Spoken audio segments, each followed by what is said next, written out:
Good morning, KOD Nation. Good morning, Yankees Universe. And this is another episode of the Yankees Morning Brew. You degenerates. Ooh, wake up and smell the coffee. How we doing out there, guys?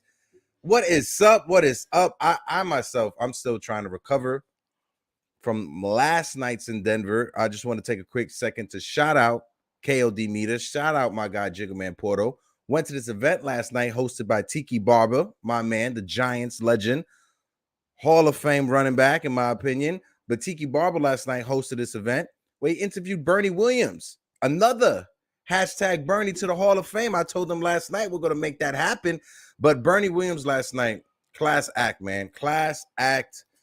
Being able to meet one of my childhood heroes, being Puerto Rican, at a young age, Bernie Williams was shown to me, I want to say 95, 96.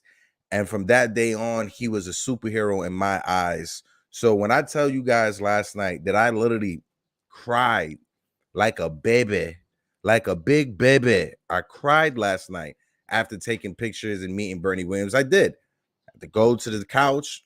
My girl was with me, sat down, and it really hit me afterwards that I was able to have a conversation with Bernie, have a conversation with Tiki Barber. Yeah, man, I had a great time working on the footage because, we did get footage and a lot of pictures. Working on that. We'll have that up for tomorrow episode. If you guys are following me on Instagram and on Twitter, Project Nerd HQ, Yankees Morning Brew on Twitter, please get the subscribers up. We got to get the subscribers up as well. But follow me on Twitter, Yankees Morning Brew, Instagram, Project Nerd HQ. I'll probably throw a little snippet here, a little clip here and there. But if you follow me on Instagram, I was putting out pictures last night. Shout out to everybody who's watching me in the Instagram stream. If you're watching me on Instagram, just come over, man. Come over to the Twitch and come over to the YouTube. Click that link that's in that bio and come over and join the conversation. This morning, Yankees Morning Brew. Let's see. Got my cup with me. Got to start off the morning every morning with a nice Bustelo. How we doing out there? But yeah, man, a few things to touch before we get to last night's game, because I was able to watch last night's game, get my little tidbits here and there. But a few things before I touch into that. Around the league, Matt Scherzer with the New York Mets. We hate to see it. I've said it multiple times on different shows this week and last week that we don't pray and we don't want anybody to get injured, even if they're on the opposite team. I don't want Matt Scherzer to be gone for the rest of the year. It kind of looks like Coach Richie. What is good? Good morning, Coach Richie. It looks like this injury is more of a oblique and an intercostal muscle strain. I myself is somebody who literally is recovering from that injury. I've been dealing with it for the past 2.5 months. If you guys know me, if you guys been following me for a while, you guys know last year I injured my back real bad, which led to me straining my oblique and straining my intercostal muscles on the right side. So I'm somebody that, I just go on YouTube. I play Pokemon. I'm a little bit out of shape. So when it comes to like Matt Scherzer, it's probably going to take him longer than what I had to go through in order to recover from it.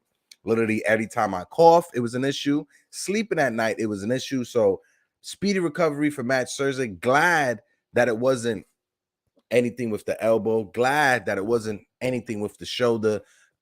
As a older pitcher and as a veteran like Scherzer is, he's not a young spring chicken. And as somebody who's 32 and who almost passed out last week running around my niece and nephew, I could tell you the older you get, the harder it is to do certain things. Trust me. But, more on the injury front, Luis Hill from the Yankees, almost identical, but not identical when it comes to injury. The same issue last night. Luis Hill was pitching down, I think, for the AAA affiliate Yankees team. And after a pitch, he literally looked at the dugout and said, "I'm done." Apparently, there was something popped. He heard something pop. And when we got the news of Luis Hill, it was earlier in the day, around 5, 6 in the afternoon. And then later on that night, seeing Matt Scherzer leave the game with almost identical situation, him throwing a pitch and then looking into the dugout, telling the dugout he's done. So injuries is a part of the game. We all understand that. But this is why I've been preaching these last few episodes that the Yankees have to add to their starting rotation. They need to add to their pitchers.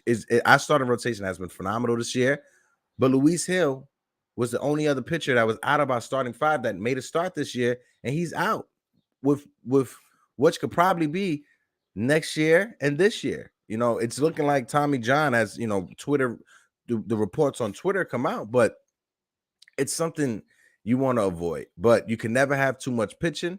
As they say, that's baseball Susan, as they say, but it's something that you don't want to see. So hopefully the Yankees, we have Clark Smith that's down there. We got Manny Benuelos that's down there. Danny Salazar, who we signed to a minor league contract. So hopefully the Yankees don't need to go out there and break the bank for a starting pitcher. If we could just get somebody to patch up the hole. And the Yankees, especially Brian Cashman, has been known for it. Like, let's just check the track record for the past 20 years. He was able to get Aaron Small out of nowhere. He was able to get Sean Chacon out of nowhere. Corey Lido we got during the season. Let's see. You guys remember Brandon McCartney, when Brandon McCartney was with the Yankees back, I think, in 2014, 2015. We got him from Texas, and when we got him, he looked like an automatic Cy Young pitcher. So there's been plenty. Oh, my guy Manny Ramirez is joining us on the Instagram. Hey, Manny, I got a link in that bio. If you click the link in the bio, you can tune over to Twitch or YouTube to join the conversation. But welcome, Yankees Morning Brew, my man Manny. Hope you got your coffee out there. Sip it on well. Hey, Mr. Hector, Mr. Manny, I miss you, bro. Listen, like I said, if you got YouTube, if you got Twitch, Manny, you could click the link that's in the bio. Jump over to the Twitch, jump over to the YouTube, join the conversation. My man, I love you, bro. But yeah, like I was saying, we've seen these injuries that just pop up out of nowhere during a season. And then the Yankees, especially Brian Cashman, you got to tip your hat off to Brian Cashman.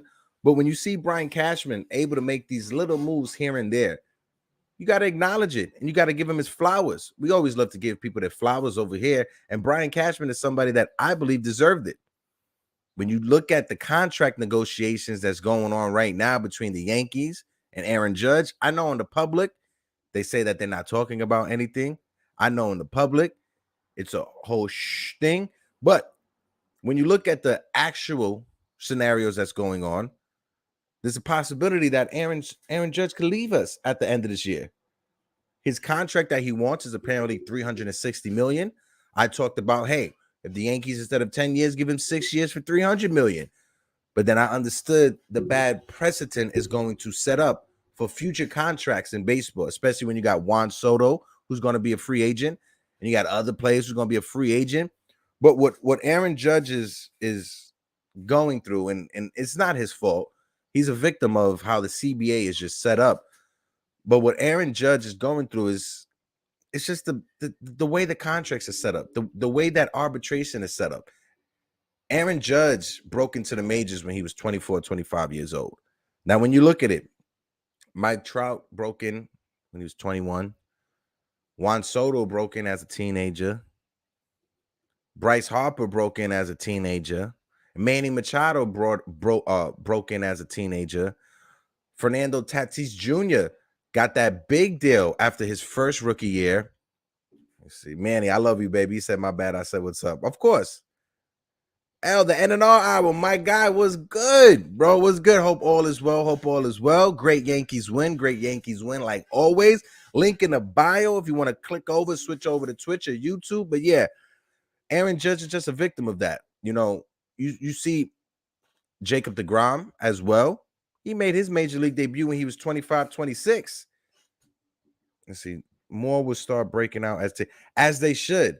I'm not sure, conspiracy theories about, but everyone's like, oh, this is just how the owners are able to manipulate players' contract. I'm not sure if that's the truth, but is there anything that can point in that direction? Yeah, especially when you see these owners trying everything to do to just pull back on the money. Hopefully, this is a situation that could get figured out with this new CBA that was done. They added a different stipulations. Arbitration is earlier. So hopefully these players could get paid. So it's not an issue. But those days of the 8-year contracts, the 10-year contracts, the 6-year contracts. I think those days are far behind us in the rearview mirror. This is 2022 we're living in. We are living in basically Web3 era, right? So owners of professional sports teams are going to have to be more, how can I say it? I don't want to use the wrong word, but they need to be more flexible. They need to be more creative. There you go. They need to be more creative with these contracts that they give to these players. If you don't want to give a player all that money up front, divert the payments. Have it goes towards the end. When the Mets gave Francisco Lindor that big contract, the majority of that money is going to be deferred towards the end of the contract. Do the same thing. If that, promotions, if not, some stocks, some ownership, have it like that. Players as well. If I'm a player, would I be willing to, I know how hard the grind is. I know what 162 games mean on paper or on the field. If I'm a player, I know that. So do I want to take a shorter years for more money? I don't know. Look at what Carlos Correa did with Minnesota. Could that be something that is a future precedent? Could that be the future of baseball contracts? Take a 3-year deal for $40 million per year. Could that be an issue? Could that be the future? My man, he said we can hear you well. Oh, my man, thank you, bro. But like I said, if the Yankees are out there trying to make the deals that they're making, they need to include Aaron Judge in the future. I know a lot of Yankee fans, especially on Twitter, I love having these conversations on Twitter, but a lot of Yankee fans, and if the front office has it in their mind that they're not going to spend money on Aaron Judge, but they're going to sit back and wait on Juan Soto. Juan Soto is not a free agent until 2025, right? There's a lot of rumors that the Toronto Blue, I keep calling them the Raptors, the Toronto Blue Jays are heavy in trading for Juan Soto. The San Diego Padres, apparently, the rumors have it that they're heavy and want to trade for him as well. If there's a situation that Juan Soto goes to Toronto, it's over. Packing the AL East for years. Because if you put Juan Soto in that lineup with Vladimir Guerrero and Bo Bichette, and those be your main 3 hitters for the next 5 years or for the next 3 years until Juan Soto's a free agent, it's going to be tough for the Yankees. And it's going to be tough for Yankee fans as well. I'm not going to lie when I say this. If Juan Soto goes to Toronto, that's going to be fun to watch. Let's see. Brilliant move by Washington getting that out there. I know, right? I know. Just throwing it out there just to see what fan bases or who's actually gonna bite on it. If I'm the Washington Nationals, do you give up Juan Soto? Do you let Juan Soto walk? He already turned down a $300 million contract extension from them, and then the Yankees also have connections with Juan Soto. The Yankees tried to sign Juan Soto when he was a teenager before the Washington Nationals did. But the reason the Yankees weren't able to sign Juan Soto is because they didn't have the international draft money to sign him. They didn't have the international money to sign him. So the Yankees decided after that situation, I think it was in 2016 that they got snubbed. They couldn't sign him. They made a conservative effort to get into that money, to get more international signing money. So what they did was, that's how we got the Chase and Shreve move when we brought in Luke Voit. A lot of people was like, why are we trading Chase and Shreve, this left-handed reliever who was actually good with us? He hasn't done anything after leaving the Yankees. But when we made that move and we got Luke Voit, we also got an additional bunch of international signing pool money. So what the Yankees did with that signing pool money, they turned Chase and Shreve not only into Luke Voit, but to Jason Dominguez as well. So Jason Dominguez, I know he hasn't lived up to all the hype that everyone put on him. That's a lot of pressure to put on a young kid. But I know he hasn't lived up to the pressure, but he has the talent, and it's there. And he's still a teenager at the end of the year. He literally missed the whole season of development, a whole year and a half, maybe 2 years of development because of this COVID pandemic. So Yankee fans, just pump your brakes. Trust the process. If I'm the Yankees front office, look, boom, perfect. Dr. DiCartiro.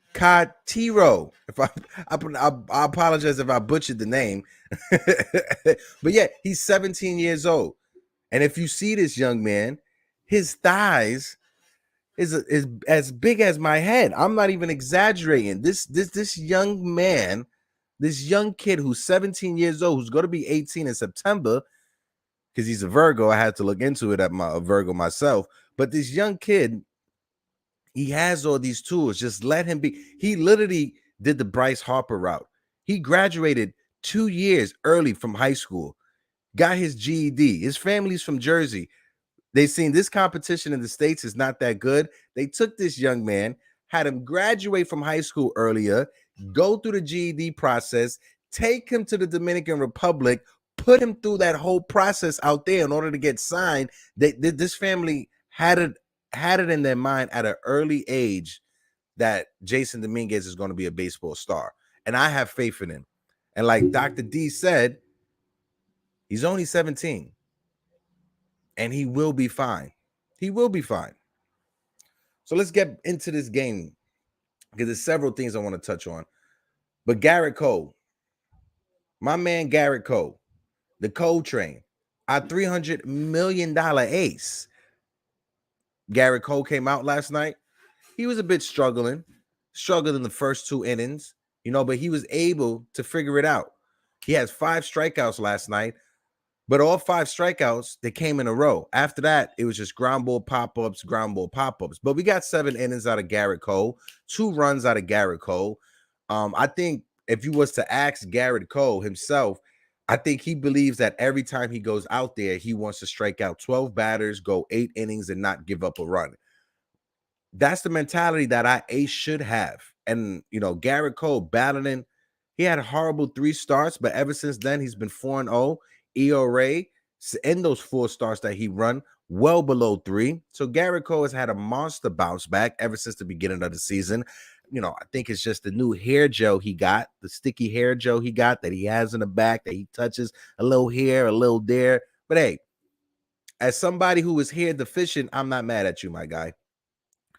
But let's get into these lineups. I'm going to start off with the Baltimore Orioles. Just because it wasn't that much offense to go around for both teams. But the Orioles, Cedric Mullins leading it off, was 1-for-4. Cedric Mullins, who I want to be a future Yankee so bad. Let's keep the tradition going of great Baltimore Orioles that become Yankees. We had the Brian Roberts for a year, Mike Mussina for several years. So there's been a history of former Orioles becoming Yankees and former Yankees becoming Orioles. Hey, Babe Ruth left us and became an Oriole and was an Oriole manager for a few years because he grew up in Baltimore. But Austin Hayes, the left fielder, was 3-for-4 last night. He had a phenomenal defensive play as well. Anthony Santander was 0-for-4. Trey Mancini was 1-for-4, the DH. Normally the shortstop, but Urias was playing third base last night. The first 2 games in this series, he was a shortstop, but he's playing third base last night. Was 0-for-4. Rugi Odor, Rugi, the man with the beard, was 1-for-4 last night. And then you have Jorge Mateo, former Yankee prospect, if you guys remember, was 0-for-3. You got Nevin. Hold on, let me just get it up. Nevin, who was the first baseman last night, he was normally playing third baseman, but they flopped him around. But the first baseman last night, Nevin, was 1-for-3. And then the catcher, Ben Boom, 0-for-3 last night. This Oriole team, they're waiting for their young players to come up. Otley Rushman, who's coming back off of an injury, who's going to be one of the best hitters in all of baseball, not just catchers. But I believe what we're going to get from Rushman is what we were expecting to get from Matt Wieters. If you guys remember Matt Wieters, oh my God, Delano Smooth, what is good? Jump up over to the YouTube, my guy. Yes, sir. Yes, sir. But if you guys remember Matt Wieters, when he came up, was supposed to be the next best thing. Matt Wieters was an all-star, was a phenomenal, had a solid career, but he got hit by the injury bug, and the injury bug really, really took 4 years away from him, especially in his prime. But he was able to catch back on. He bounced back with St. Louis as a backup catcher. So, he was able to have a successful major league career. But I think what you got to get from Ali Rushman is what we all expected from Matt Wieters plus some. To the pitching side of the thing, from the Orioles, Jordan Lyles. We all know Jordan Lyles. He's been a journeyman for a while, but he pitched 7 innings. Struggled in the beginning, but he came back and he pitched 7 innings.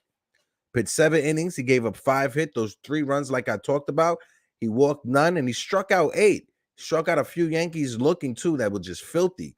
Coming in after him, you had Batista. Batista pitched 2/3 of an inning, gave up a hit, no runs, no walks, and a strikeout.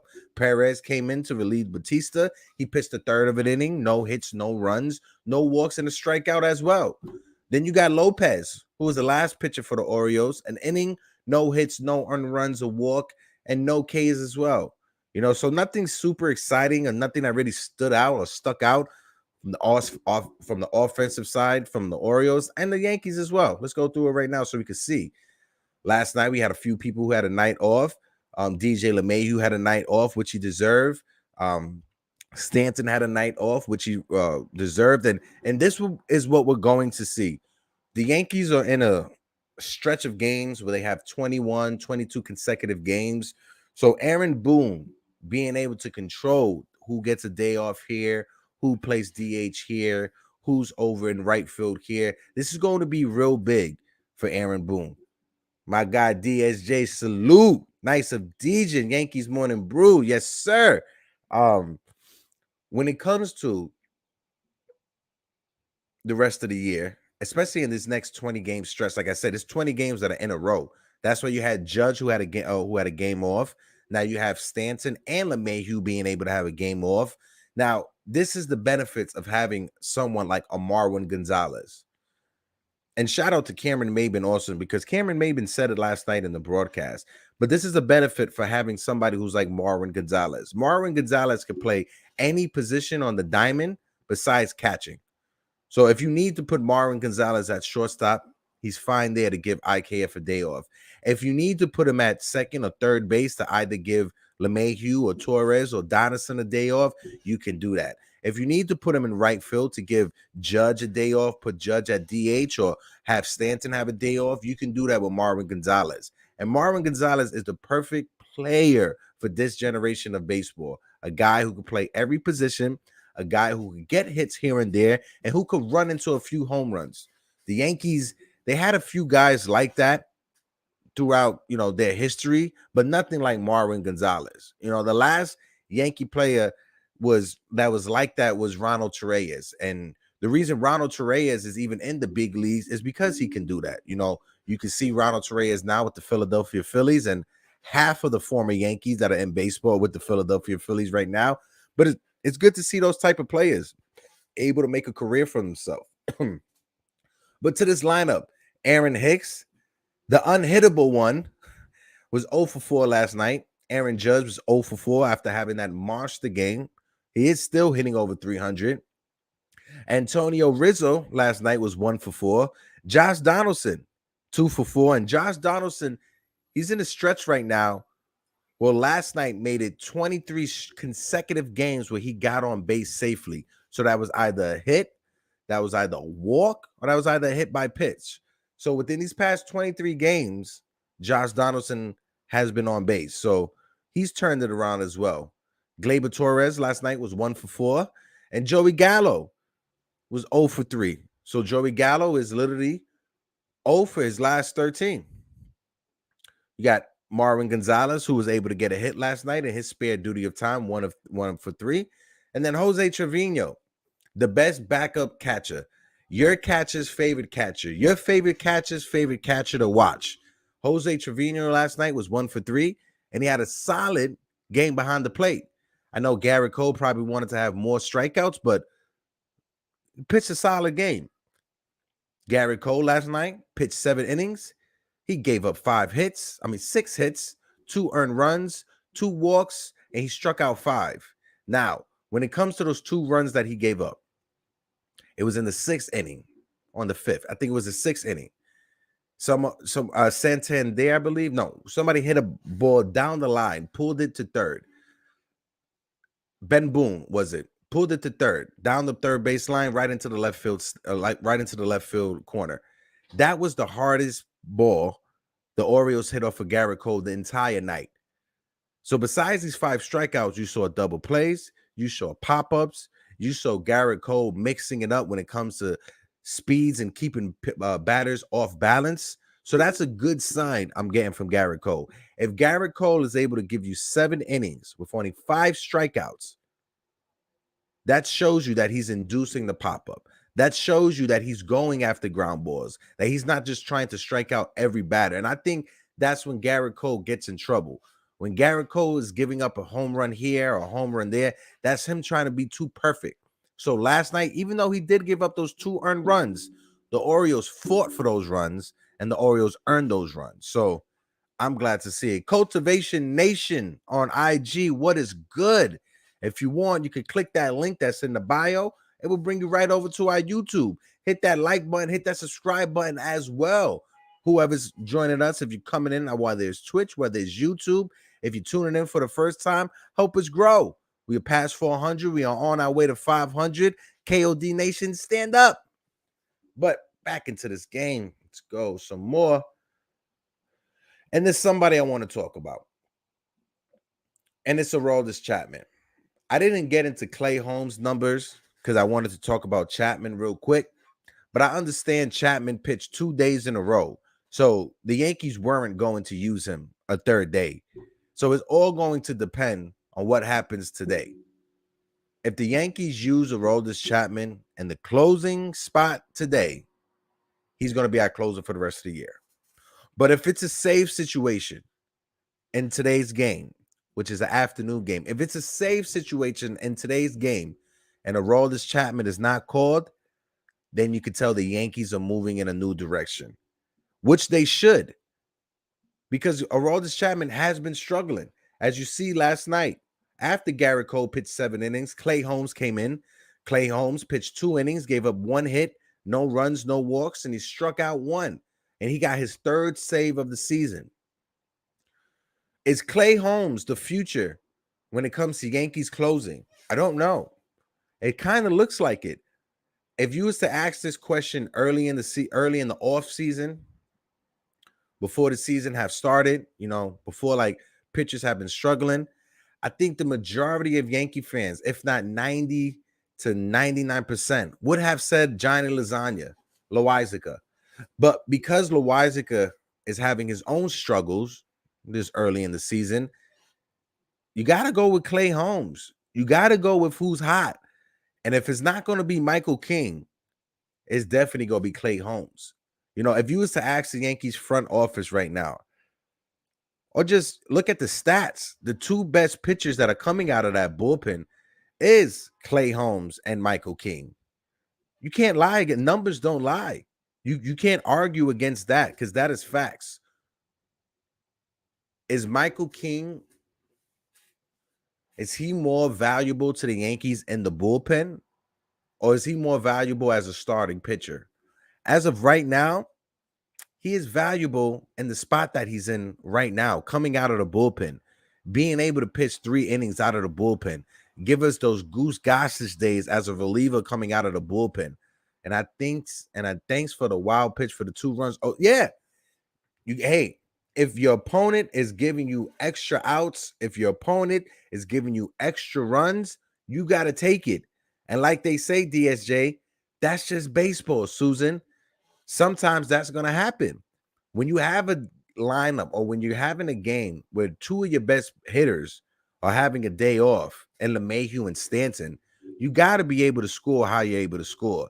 So if you're able to score off of your opponent's mistake, you got to take it. Because I know if it was reversed, I know Orioles fans wouldn't be crying about us giving up runs so easy like that. So you got to take your runs as you could take your runs, especially in baseball. It's hard to square up the ball to the bat sometimes. But if your opponent is throwing a wild pitch in the dirt, you got to take your runs how you can take your runs. Yeah. But a big question is going to come down. And this is something we're going to focus on for the next couple of weeks. What happens right now with Aroldis Chapman? Do I want Aroldis Chapman to succeed with us and be good with us? Absolutely, because that just makes our team better. I would be an idiot to say that I wouldn't want that. But am I somebody that's just going to give blind faith and trust in Aroldis Chapman? That right there is not something that I can say because the numbers show it. His ERA may be below 2.5, but we've seen with our eyes. He's not the same pitcher that he used to be. And his last outing that he was, his fastball is sitting 98 to 99. I talked about this in the last episode. Aroldis Chapman, why he was able to be so dynamic and so dominant in Major League Baseball for so many years was because he was touching triple digits. Was because he was living at 101, 102, 103. But because it's not a novelty anymore, because every team in baseball has a pitcher coming out of the bullpen that can touch triple digits, hitters are waiting for it. So if your fastball is just a flat fastball that you can't find the strike zone, they're just going to sit back and wait on your meatball of a slider that you throw. And he gets burnt on it. It's either he's giving up the home run or he's giving up the blue pit that leads to a big rally in an inning.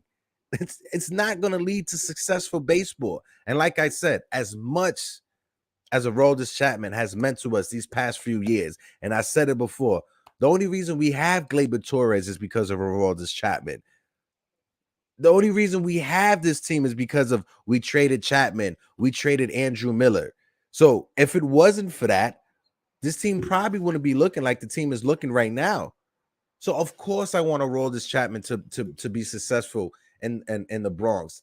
My man, Uncle Foxy, salute.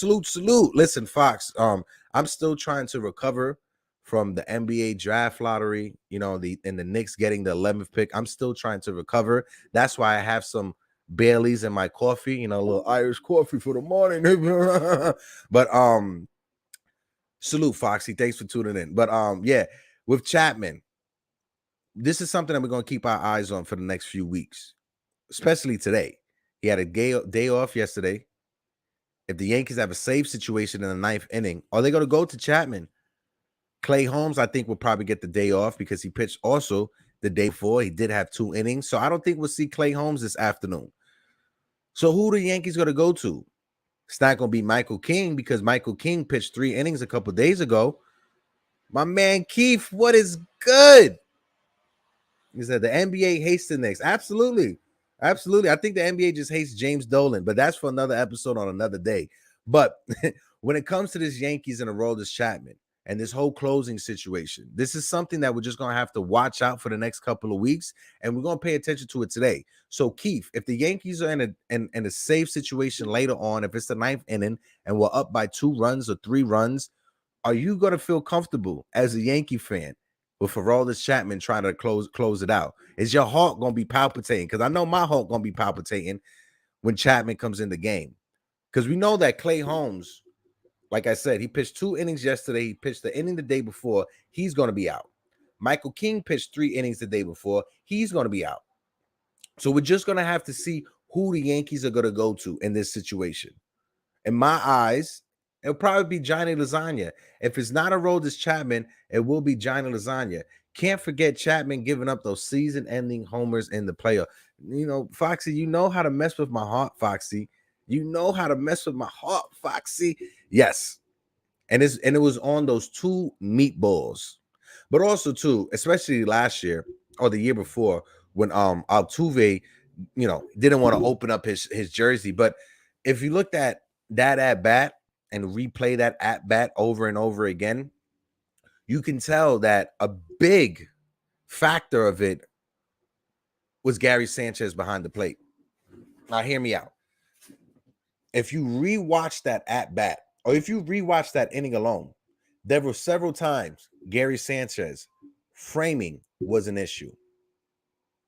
There was like 4 or 5 pitches that were strike in the box, but his framing took it out of the box, and the umpire called it a ball. So if you were to replay that 9th inning again, I guarantee you, play a drinking game. I guarantee you, if you play a drinking game, how many times Gary Sanchez messed up the framing, you will be drunk by the second batter if you was to replay that ninth inning over again. He said, right now, I do not feel comfortable with Chappie on the bump right now. Absolutely. Absolutely. He said, preach. Sanchez was terrible in that at bat. Yep. And Keith, this is something you and I always talked about. But Gary Sanchez, his framing was just horrible. Now, is he heating up right now in Minnesota? He literally just had 2 home runs the prior game. But is his bat? Could his bat carry a team? Yes, his bat can carry a team. But defensively behind that plate, Gary Sanchez has no business being a major league catcher. He needs to either be a DH or you need to move him to first base. And I think he will even suck worse at first base because you got to pay more attention at first base. But, I want to see Gary Sanchez do good. From the bat, from the offensive side of the plate, he's a monster. If he could get hot, he could carry a whole team for 2 weeks. Minnesota's in first place. The Yankees in Minnesota, we have a deep history of playing in the playoffs. Would I love to see Gary Sanchez versus the Yankees in the playoffs with Minnesota? Absolutely. Would I be shocked if Gary Sanchez was to have a game where he hit 3 to 4 home runs against us? I would not be shocked whatsoever. So that's something we got to watch for the rest of the season. But as for tonight's game, I'm going to get into it. We got a few more. We got 11:37. And like I said, tune in for tomorrow's show because tomorrow's show will have the footage out for the event that happened yesterday, meeting Bernie Williams, meeting Tiki Barber, chopping it up with the fellas. I asked Bernie if he was a Gen 1, Gen 2 guy in Pokemon. So, that's a question that I wanted answered. And then tomorrow as well, let me see if I can get Jigga Man Porter to be on me to talk that Yankees talk tomorrow. So tonight, also tune in. I'll be on the night shift tonight. This is not just a one-man show. This is KOD Media. We got so many other shows. So I will be on tonight with the night shift. Please hit that subscribe button so you can get notifications for the other shows. Monday night, if you're into UFC and fighting, we got the Fight Night group that's on Monday nights. Saturday, if you got the app and everything like that, you can follow us. Knights DJ will be playing this Saturday. So let's see. Foxy said, Sanchez is on fire. He's hitting 230 on the season, Foxy. You're right. He's hitting 230 on the season. But he has been 8 for his last 18. So 230 on the season, 8 for his last 13. No, 8 for his last 18. 230 on the season. But I get it. Yes, KOD Media in effect. His bat was never the question. I applaud Cashman for signing Trevino. He's leading the league in Yeah, I love what we're getting out of Luis Trevino. Absolutely. The news came out yesterday. If you guys didn't see it, Ben Rothbard. Oh, my guy, Be Civilized. What it do? Salute to my guy, Heck, Knights of Dejan. What's good, bro? Man, just here getting ready for this Yankee game. We got that Yankee game later on. I'm about to go through the lineup. Let's see, Jigga Man, I would definitely be joining on. Absolutely. Jigga Man, make sure you have your Irish coffee. He said Sanchez would finish the season around 200. Yep. Listen, not arguing against that. Something that, when I worked in EMS, I had a partner at the time, Pena, that she was Gary Sanchez's second cousin. I know Puerto Ricans and Dominicans, we all have so many different cousins. Me and Jigga Man Porter was probably fourth cousins. Whoever knows. But Gary Sanchez was her second cousin. And from what I've got from it, Gary Sanchez, he has a problem with going out, right? Living in the city, getting that party in Dykeman and Washington Heights. Being in Minnesota is probably going to be the best thing that's happened to Gary Sanchez. Also as well, Gary Sanchez is very hard-headed when it comes to his glasses. Shout out my guy Mirope. Ropi, what's good? Gary Sanchez is somebody who needs glasses, and for some reason he's very hard-headed. You've seen Gleyber Torres started wearing contacts last year. That's why Gleyber Torres has been able to be a lot better from last year to now. But I want to see Gary Sanchez do good. When the Yankees and Minnesota play, we may have a live watch along just so we can see Gary Sanchez at bat. Who knows? But let me just go through the lineup for later on. because we're about the 11:45 mark. Hold on one second. Let me just get this. The game's at 12:35, so they're having an early start. Jordan Montgomery is pitching for the Yankees, and please, can we please get Jordan Montgomery some runs? Please. We need to score some runs for Jordan Montgomery. I don't know what it is. Jordan Montgomery, Jacob deGrom, for some reason, your hitters do not want to score runs for you, but for some reason, we're going to figure that out today. So hopefully the Yankees can figure that out with Jordan Montgomery, score some runs for Jordan Montgomery. Mitope, thanks for letting me know about that sound thing. I'll have that worked out for tomorrow on Instagram. But Mitope, go into the Instagram bio, click that link that's right there, jump over to YouTube and jump over for the chat. That's right. Please tell your friends, tell your grandmas, tell your sisters, your cousins, tell your uncle who likes to play dominoes in the park by himself while he's drinking his Cobra. We don't bash the Cobra drinkers, but tell him as well to tune in.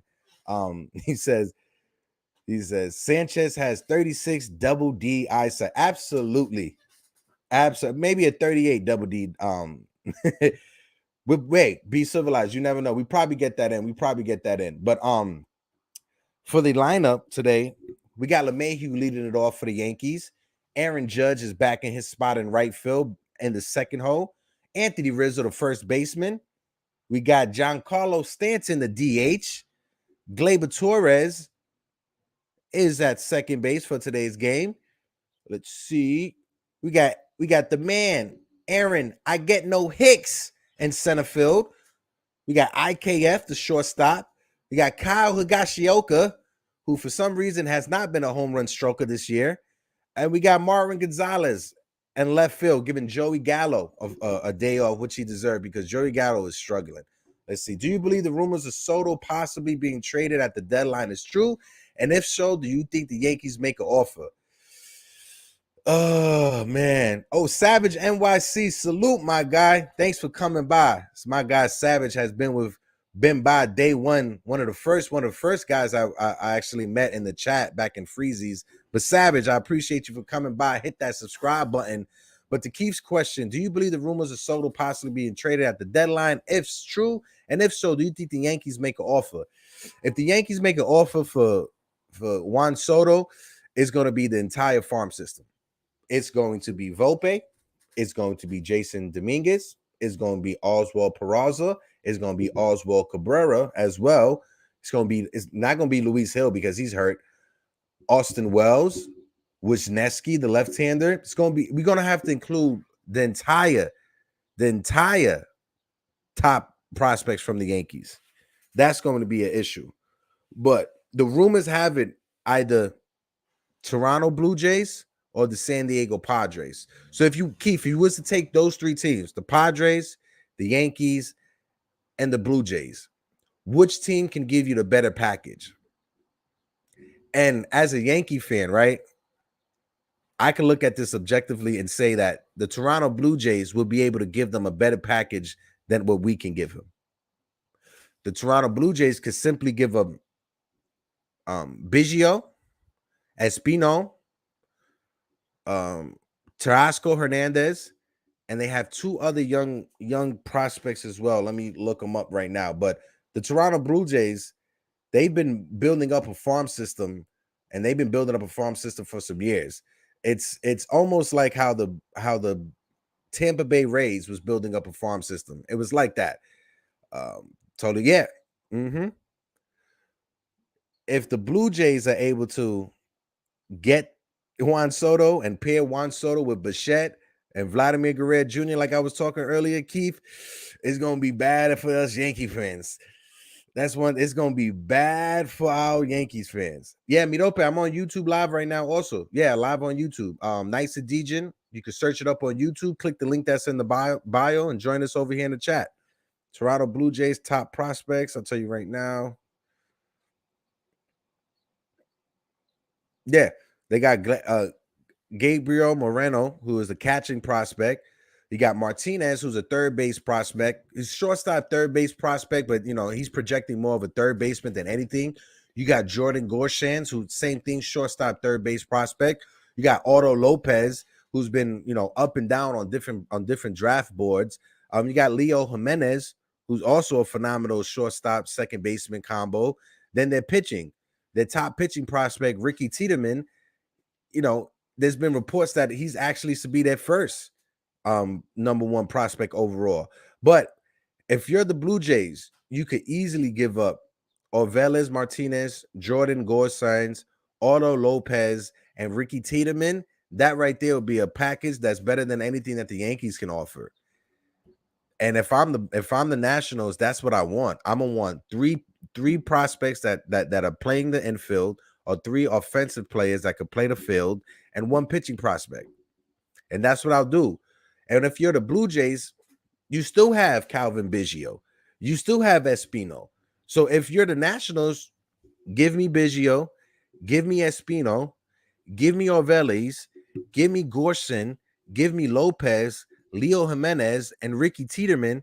Those 7 players right there, that better than an Anthony Volpe, Jason Dominguez, Austin Wells, Luis Hill before he got injured. So that right there, it's just a better package than what the Yankees can offer. My guy, Midope, he said, who do you think it will be the World Series matchup this year? Honestly, I want it to be the Yankees and the Mets. Realistically, Midope, just because you want that World Series, Subway Series. You want that.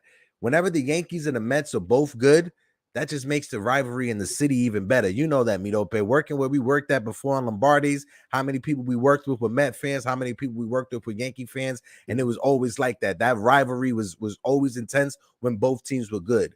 But honestly, if it's not the Yankees and the Mets, it could either be the Dodgers and the Minnesota Twins. It could be the Dodgers and the Chicago White Sox. If the Chicago White Sox, turn it around. I don't sleep on Tampa Bay as well. I like Milwaukee, the Milwaukee Brewers, the San Diego Padres I also like. So there's plenty of teams. There's plenty of teams that can make it. Let's see. The baseball gods are giving us a Subway. Keith, let's put that in the air. Hopefully. That's what I want to see. I was 2000 was the last Subway Series that the Yankees and Mets had in the World Series. I wasn't that old to enjoy it. I can honestly say I didn't start enjoying Yankee games and watching them every day until 2004, 2005. That right there was the first time that I was able to fully jump into the season and be an actual fan and actually have my fandom. So it was a lot of that was going on back then. But in 2000, I really wasn't able to fully enjoy the Subway Series. So hopefully the baseball gods can give us something good and we're able to do it. Still smile thinking of Clemens throwing the broken bat at Piazza. Yeah, I've watched that replay so many times. Fun fact too, also Midope could atone to this, could give faith to this. But Mike Piazza came by Lombardi's to eat, and our manager at the time, Yanni, who's a diehard Met fan, literally stood in the kitchen and cried like a baby because he saw Mike Piazza.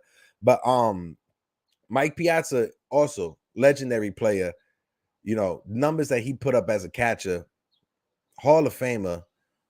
Probably the best offensive catcher that I've seen, that I was able to see. I wasn't able to enjoy the Yogi Berras from back in the days. I wasn't able to enjoy the Thurman Munsons from back into the days. I wasn't able to enjoy all those other great catchers that lived, back in the day. Cincinnati Reds catcher, I'm forgetting his name, played on the Red Sox. But so many different catchers. But Mike Piazza, offensively, he wasn't the best behind the dish when it comes to throwing guys out, framing pitches and stuff like that. But offensively, Mike Piazza, class act. You can't say nothing less about him. But back to this lineup. I'm going to leave you guys in 5 minutes. Let me just finish this real quick. LeMahieu's leading it off. Like I said, I went through this. Let's go to the Baltimore one. You got Austin Hayes leading it off today for the Baltimore Orioles. They're going to give Cedric Mullins the night off. We got Urias, who's having half of a day off, DHing. Trey Mancini, the first baseman. Anthony Santander, the right fielder. Jorge Mateo, the shortstop. Then you got Nevin, the third baseman. Last game they had him at first.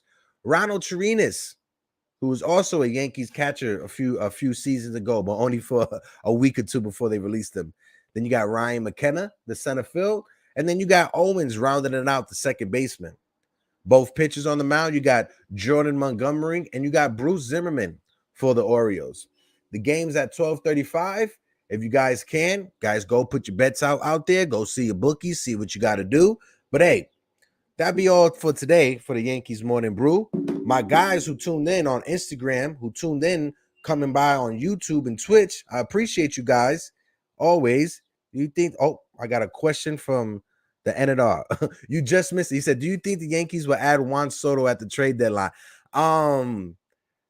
Like I said a few seconds ago, it's going to be too much of a haul. The Blue Jays, they have the perfect package that could get the deal done. With the Yankees, it's going to be too much of a haul. And I don't think the Yankees, if you check out their track history, the Sonny Gray trade didn't work out for us.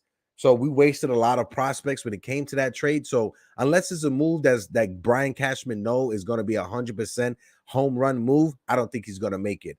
But guys, love you guys like always. Appreciate you guys for tuning in. This has been the Yankees Morning Brew. This has been an episode from KOD Media. And hit that like and subscribe. And like always, y'all, peace, love. And if you see somebody out there who needs a hug, just give it to them. Peace.